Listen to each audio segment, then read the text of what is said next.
احذر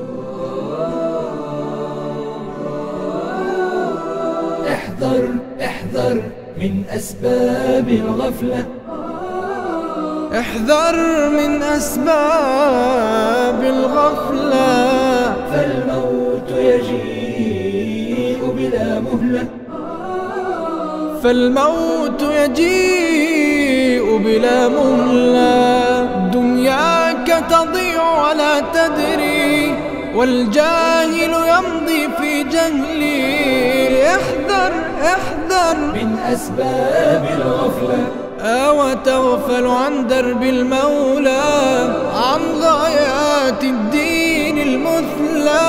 حين ترى الأفعال الفضلى تنساها من أول وهلة. يا من في الحيرة قد أمسى أيامك بحياتك تنسى. هل تلقى في بحرك مرسى، ويفوتك ميعاد الرحلة، ويفوتك ميعاد الرحلة. السلام علیکم و رحمت الله و برکاته. حمد الله را که پروردگار جهانیان است. پروردگارا بر پیامبر صلوات و سلام و برکات بفرست. همچنین به خاندان پاکسرشت، صحابگانی که پیشوا و با برکاتند، همسرانشان که مادران مؤمنانند، بر ما هم همراه ایشان با لطف و مهربانیت صلوات بفرست و تو مهربانترین مهربانانی. اما بعد، برادران و خواهران عزیز، الله نگهبان همگانتان باشد. ما درباره سبب‌ها، پیامدها و راه‌های درمان غفلت صحبت کرده ایستاده‌ایم. ما درباره درمان این درد و تمام دردهای دیگر صحبت داریم. بله، در این نشست درباره یکی از راه‌های دیگر درمان غفلت صحبت می‌کنیم که یکی از بزرگترین راه‌های درمان غفلت و دیگر بیماری هاست. آن تجدید ایمان می باشد. بله، ایمان به تجدید نیاز دارد. به تجدید نیاز دارد. ایمان اقرار کردن به زبان و تصدیق کردن به دل و عمل کردن به اعضا می باشد. با طاعت زیاد می شود و با انجام گناه و معصیت و عملهای بد کم می شود. این عقیده اهل سنت و جماعت می باشد. امام بخاری می فرماید در شهرهای گوناگون با هزاران عالم ملاقات کردم که همه اشون به این چیز اتفاق داشتند که ایمان قول، اعتقاد و عمل است و کم و زیاد می شود. ایمان یک چند رکن دارد. پیامبر صلی الله علیه و سلم در حدیث جبرائیل می فرمایند این که به الله و فرشتگانش و کتابهایش و پیامبرانش و روز قیامت و به تقدیر نیک و بد ایمان بیاری. این رکنهای ایمان است. ایمان طعم دارد. چگونه ای که در صحیح مسلم از ابن عباس روایت شده است، هر کسی که به پروردگاری الله و به دین اسلام و پیامبری و رسالت محمد صلی الله علیه و سلم راضی باشد، طعم ایمان را میچشد. ایمان حلاوت دارد. چگونه در صحیحین از انس روایت شده است، سه خصلت هست که در هر کسی این سه خصلت باشد، لذت ایمان را میچشد. یکم، الله و رسولش را از هر کسی دیگر زیادتر دوست داشتن باشد. دوم، محبت او با دیگران فقط به خاطر الله باشد. سوم، به اندازه‌ای که نمیخواهد که او را در آتش جهنم اندازند، به همان اندازه از بازگشت به کفر بیزار باشد. ایمان نور دارد. بله، نور دارد.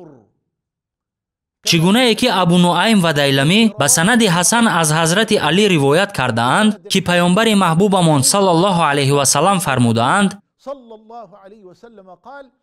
در هر دل مانند ابرهای آسمان ابرهای هستند. وقتی ماه می درخشد، اگر ابر آید و پیش آن را گیرد، زمین تاریک می شود. اگر ابرها رود، دوباره روشن می شود. ابرهای گناه نیز پیش نور ایمان را در دل می گیرند. چگونه ای که ابرهای آسمان پیش ماه را می گیرند.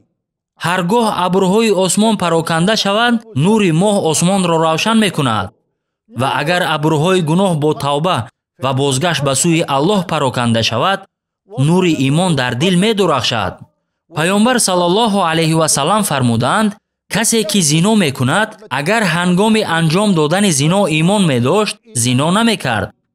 ва касе ки дуздӣ мекунад, агар ҳангоми дуздӣ кардан имон медошт, дуздӣ намекард. ва касе ки шароб менӯшад, агар ҳангоми нӯшидани шароб имон медошт, наменӯшид. Пайғамбар саллаллоҳу алайҳи ва саллам мефармоянд: ҳар вақте банда як гуноҳ мекунад, дар дилаш як нуқтаи сиёҳ пайдо мешавад. ва агар тавба кунад ва аз он гуноҳ даст кашад ва истиғфор кунад, қалбаш пок карда мешавад ва софу шафоф мешавад. агар дубора он гуноҳро анҷом дод, он нуқтаи сиёҳ дубора пайдо мешавад. ва агар зиёд гуноҳ кунад, он сиёҳӣ зиёд карда мешавад, то ҷое ки тамоми қалбашро сиёҳ мекунад ва қалбаш занг мебандад. Аллоҳ таоло мефармояд: ҳаргиз чунин нест, балки ба сабаби он чӣ мекарданд, ба қалбҳояшон занг бастанд. ҳаргиз чунин нест, ба дурустӣ ки онҳо он рӯз аз дидори Парвардигори хеш маҳҷуб бошанд. Имон, азизони ман, бо тоат зиёд мешавад. ӯ он зотест ки дар дилҳои муъминон итминон фуруд овард, то имоне ба имони собиқашон зиёда шавад. то имоне ба имони собиқашон зиёда шавад.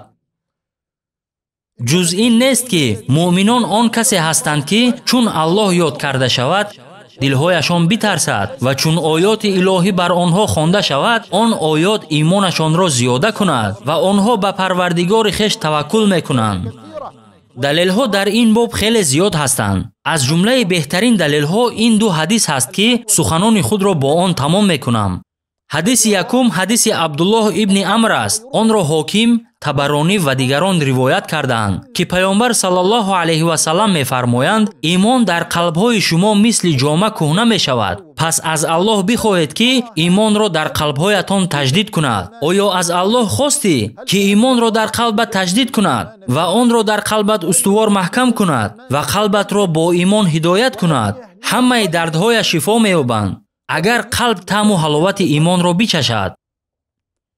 биёед яке аз қавитарин ҳадисро дар ин маврид зикр кунам. ин ҳадисро имом Муслим аз Ҳанзалаи Усайдӣ ки котиби ваҳии Пайғамбар саллаллоҳу алайҳи ва саллам буд, ривоят кардааст. ӯ мегӯяд: рӯзе Абу Бакр маро дида ҳоламро пурсид. гуфтам: э Абу Бакр, Ҳанзала мунофиқ шудааст? Абу Бакр разияллоҳу анҳ гуфт: субҳаналлоҳ, ту чӣ мегӯӣ?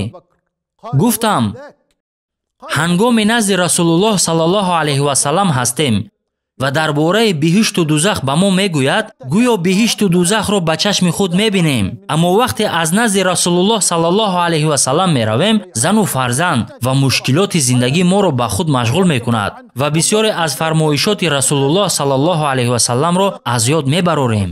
Абу Бакр фармуд: ба Аллоҳ қасам ки ман низ чунин ҳолате дорам. ба ҳамин хотир бо Абу Бакр назди Расулуллоҳ саллаллоҳу алайҳи ва саллам рафтам ва вақте ба наздаш расидем, арз кардам: эй Расули Худо, Ҳанзала мунофиқ шудааст? Расулуллоҳ саллаллоҳу алайҳи ва саллам фармуданд: ин чӣ сухане аст ки ту мегӯӣ?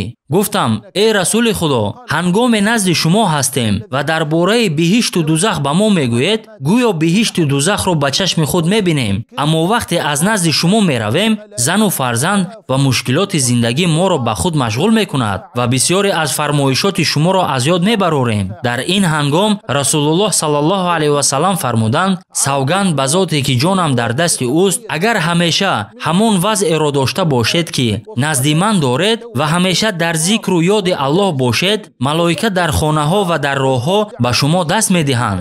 аммо эй Ҳанзала, 1 соат барои ибодат ва 1 соат барои истироҳат ва корҳои дунявӣ ҷудо кун.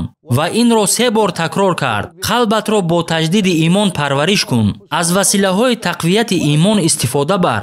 масалан зикр, Қуръон, намоз, тавба, истиғфор, маҷлиси илм, ҳамнишинӣ бо солеҳон, ва дурӣ аз фитнаҳо то ҳадди имкон. аз Аллоҳ мехоҳам ки имонро дар қалбҳои мо таҷдид кунад ва имонро дар дилҳои мо зиннат диҳад ва куфру фисқ ва гуноҳро ба мо нописанд гардонад ва дилҳои моро аз хоби ғафлат бедор кунад. салому дуруд ва баракоти Аллоҳ ба паёнбарамон Муҳаммад ва бар хонадон ва асҳоби эшон бод. вассаламу алайкум ва раҳматуллоҳи ва баракатуҳ.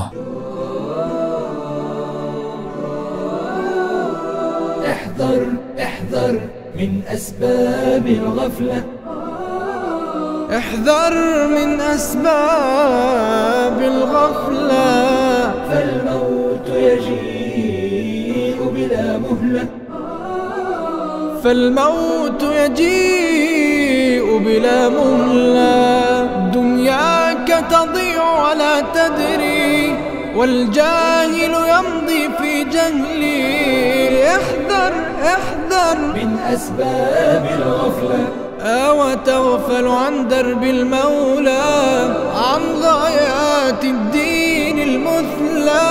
حين ترى الأفعال الفضلى تنساها من أول وهلة. يا من في الحيرة قد أمسى أيامك بحياتك تنسى. هل تلقى في بحرك مرسى، ويفوتك ميعاد الرحلة، ويفوتك ميعاد